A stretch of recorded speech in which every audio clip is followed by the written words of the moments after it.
Hi everyone, nice to see you again. Basically, this practice is very similar to the previous one.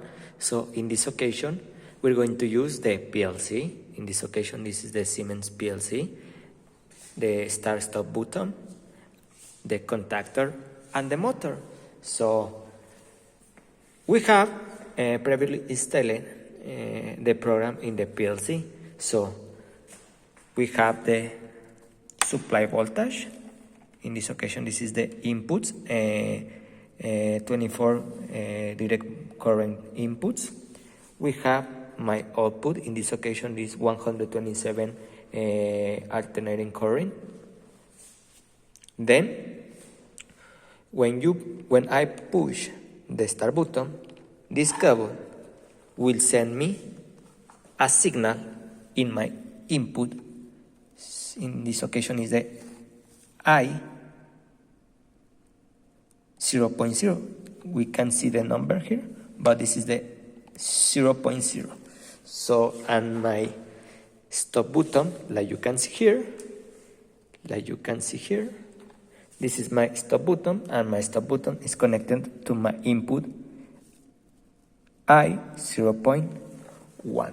So, in this moment, we have active the input 0.1 because this is a stop button and the stop button is normally closed. So I'm going to press the start button, and when I push the start button, this LED is going to active, like you can see in this moment.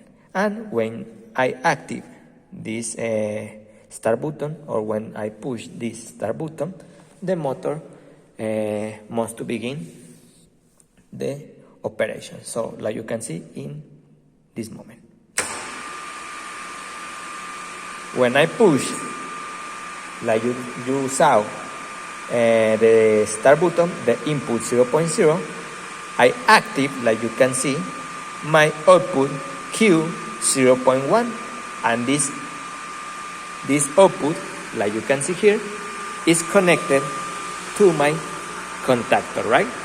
This is connected to my contactor, and then that contactor is connected to the motor. And that's all. This is the start-stop button using the PLC. When I push the stop button, the input here, like you can see in the LED, change the state.